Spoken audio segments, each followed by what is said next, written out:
장남을 둘러싼 논란이 불거진 더불어민주당 이재명 후보, 오늘 코로나19 대응 행보로 정면 돌파를 시도합니다. 현장에 나가 있는 취재기자 연결합니다.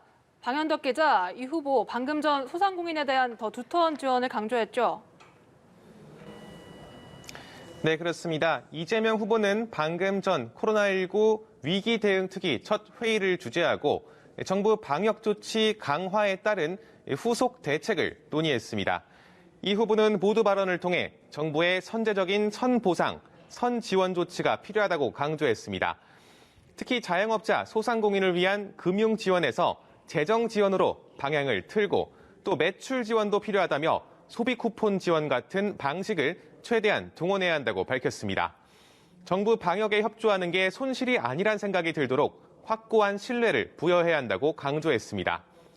이 후보 측은 방역 조치 강화에 따라 한 달 넘게 이어오던 지방행보 메타버스 일정을 연내에 중단한다고 밝히기도 했습니다. 이 후보는 잠시 후 오후에는 원주 소재 한 식료품 제조업체를 찾습니다.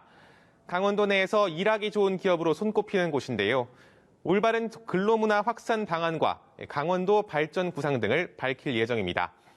한편 상습 도박 논란에 휩싸인 이 후보 아들에 대한 야권의 공격 계속되고 있습니다. 국민의힘 김진태 전 의원은 라디오에 출연해 이 후보 아들의 성매매 의혹 역시 수사해야 한다고 촉구했습니다. 하지만 이 후보는 회의가 끝난 뒤 기자들과 만나 성매매 사실은 없었다고 한다며 부모 입장에선 믿을 수밖에 없는 상황이라고 말했습니다. 국민의힘 상황도 좀 살펴보죠.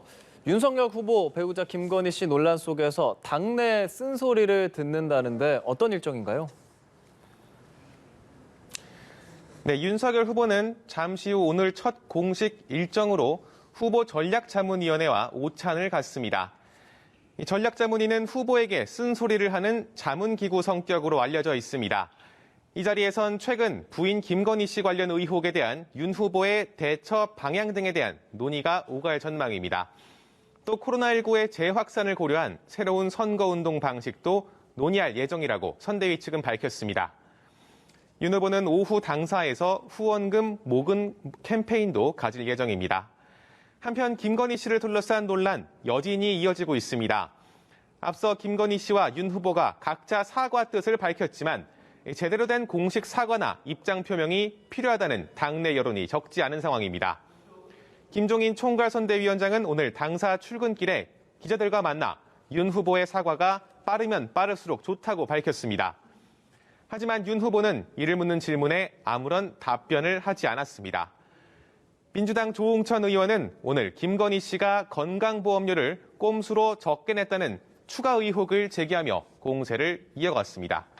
지금까지 국회에서 전해드렸습니다.